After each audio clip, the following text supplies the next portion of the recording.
Assalamualaikum warahmatullahi wabarakatuh. Selamat pagi anak-anak. Bagaimana kabarnya hari ini? Waalaikumsalam warahmatullahi wabarakatuh. Selamat pagi Ibu. Alhamdulillah. Alhamdulillah kita bisa bertemu lagi di pertemuan pada hari ini. Sebelum memulai pertemuan kali ini, alangkah baiknya kita berdoa terlebih dahulu agar ilmu yang kita dapat bermanfaat di dunia dan akhirat. Berdoa mulai. Berdoa selesai. Sebelum memulai pembelajaran, Ibu akan mengabsen kalian terlebih dahulu satu persatu. Dimulai dari Anita, apakah hadir? Hadir Bu. Cynthia? Hadir Bu. Dina? Hadir Bu. Vira? Hadir Bu. Tata? Saya Bu. Rere? Ada Bu hadir. Alhamdulillah semuanya masuk ya. Mari kita mulai materi pada pertemuan hari ini. Pada hari ini kita akan membahas materi mengenai larutan elektrolit dan larutan non-elektrolit. Minggu lalu Ibu sudah memberikan tugas pada kalian untuk mempelajari materi ini. Jadi siapa dari kalian yang ingin menyampaikan apa itu larutan elektrolit dan non-elektrolit? Saya Bu, saya. Oke, silahkan Rere. Larutan elektrolit adalah larutan yang dapat menghantarkan listrik, sedangkan larutan non-elektrolit tidak bisa menghantarkan listrik. Oke, bagus. Silahkan siapa yang ingin menambahi jawaban dari Rere mengenai pengertian larutan elektrolit dan non-elektrolit? Saya izin menjawab Bu, kalau larutan elektrolit itu terionisasi secara sempurna. Oke, baik. Untuk mengetahui jawaban dari teman-teman kalian sudah benar apa belum, mari kita kaji bersama-sama. Sebelumnya, Ibu akan menyampaikan tujuan dari materi yang kita pelajari pada pertemuan hari ini. Tujuan yang pertama yaitu siswa dapat menganalisis sifat larutan elektrolit dan non-elektrolit serta mengelompokkan jenis larutan berdasarkan daya hantar listriknya. Tujuan selanjutnya adalah siswa dapat menganalisis sifat elektrolit berdasarkan ikatan kimia serta menyimpulkan fungsi larutan elektrolit dalam tubuh. Pada kali ini, Ibu memiliki 3 pertanyaan yang harus kalian diskusikan untuk mengetahui jawabannya. Banyak larutan-larutan yang sering kita jumpai pada kehidupan sehari-hari. Contohnya ada larutan gula, ada larutan air jeruk, dan sebagainya. Nah, di sini apakah semua larutan itu dapat menghantarkan listrik? Pertanyaan yang kedua yaitu mengapa ketika keadaan basah mudah terjadi sengatan listrik? Serta pertanyaan yang ketiga yaitu apa manfaat larutan elektrolit dalam kehidupan? Apakah di antara kalian sudah ada yang mengetahui jawaban dari 3 pertanyaan yang Ibu sampaikan? Tidak tahu Bu. Ibu sudah membagi kalian menjadi 3 kelompok dan kalian harus melakukan diskusi untuk menjawab 3 pertanyaan yang sudah Ibu sampaikan melalui kajian literatur atau hasil percobaan yang sudah kalian lakukan pada minggu lalu. Silakan diskusi bersama kelompoknya masing-masing. Waktu diskusi kalian selama 45 menit. Jika terdapat kesulitan bisa ditanyakan kepada Ibu.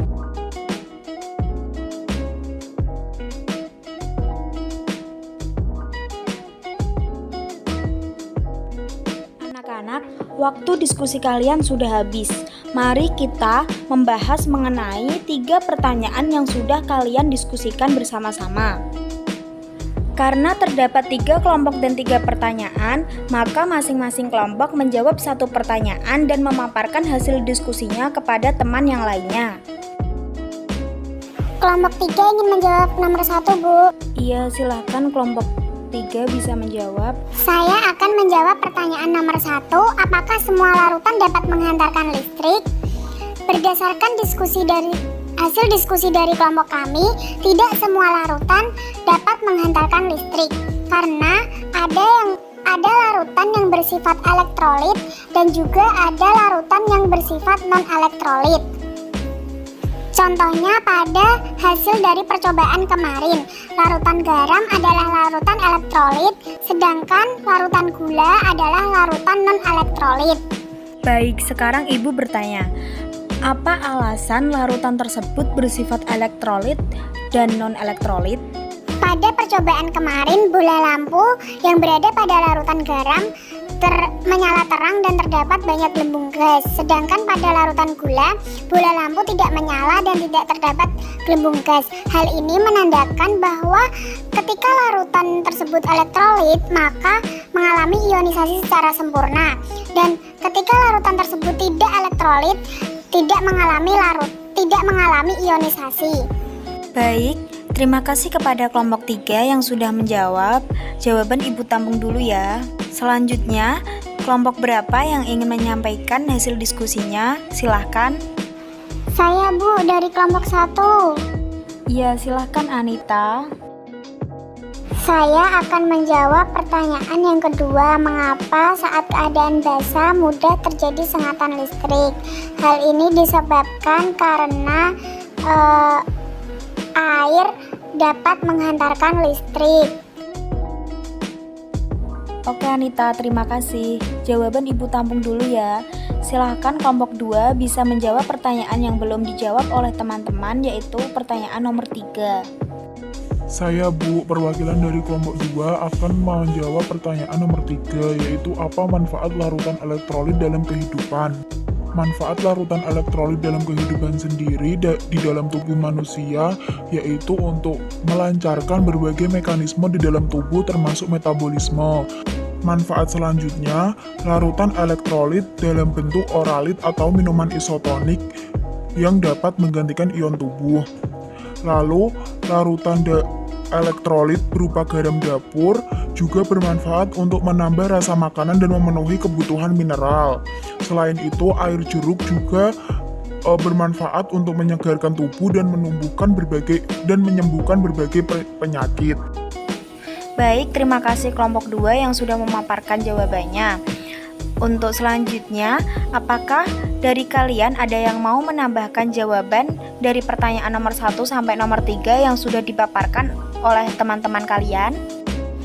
Saya, Bu, saya ingin menambahi jawaban dari kelompok 1. Baik, silahkan kelompok 2 bisa menambahi jawaban dari kelompok 1. Pada keadaan basah mudah terjadi sengatan listrik karena air merupakan elektrolit atau zat yang dapat menghantarkan arus listrik. Jadi ketika tangan basah, listrik akan mudah mengalir. Nah, sekarang Ibu bertanya, bukankah air murni merupakan larutan non-elektrolit? Izin menjawab, Bu. Air murni memang tidak dapat menghantarkan listrik, tetapi nyatanya tidak ada air yang benar-benar murni karena pada air terdapat mineral, kotoran, atau zat-zat lain yang dapat menghantarkan listrik. Terima kasih kepada kelompok 2 yang sudah menyampaikan tambahan jawabannya untuk menambahi jawaban dari kelompok 1. Kasih aplaus kepada kita semua yang sudah melakukan diskusi dengan antusias dan menjawab pertanyaan dengan baik. Ibu akan menambahi sedikit materi mengenai percobaan larutan elektrolit dan non-elektrolit. Pada percobaan elektrolit sendiri, elektrolit itu dibagi menjadi 2. Ada elektrolit lemah dan elektrolit kuat. Nah, pada elektrolit kuat didapatkan hasil percobaan bola lampu menyala sangat terang dan banyak terdapat gelembung gas. Sedangkan pada elektrolit lemah, bola lampu menyala redup dan terdapat sedikit gelembung gas. Hal ini terjadi karena pada elektrolit kuat terionisasi secara sempurna dan pada elektrolit lemah hanya terionisasi secara sebagian. Sedangkan pada larutan non-elektrolit tidak terdapat gelembung gas dan bola lampu tidak menyala. Hal ini karena tidak terjadi proses ionisasi di dalamnya. Untuk mengetahui lebih lanjut mengenai jenis larutan elektrolit dan non-elektrolit akan kita bahas di pertemuan selanjutnya. Baik, Bu. Oke, mengenai diskusi hari ini, apakah ada yang ingin ditanyakan? Tidak, Bu. Jika tidak terdapat pertanyaan, silahkan kumpulkan hasil diskusinya dan akan Ibu nilai. Untuk selanjutnya, silahkan kerjakan soal evaluasi yang sudah Ibu berikan secara mandiri untuk menguji kemampuan kalian apakah sudah benar-benar paham mengenai larutan elektrolit dan non-elektrolit ini atau belum. Dan saat bel pelajaran sudah selesai, semua pekerjaan harus sudah dikumpulkan ke Ibu.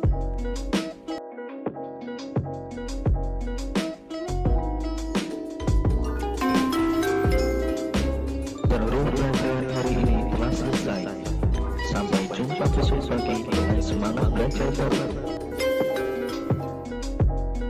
Silakan soal evaluasi bisa dikumpulkan karena waktu sudah selesai.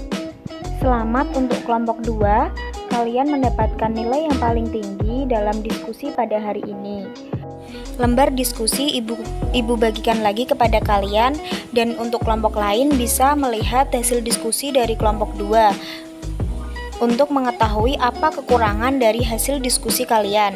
Jangan lupa belajar mengenai jenis larutan elektrolit dan non-elektrolit beserta contohnya dan ikatannya yang akan kita bahas di pertemuan selanjutnya.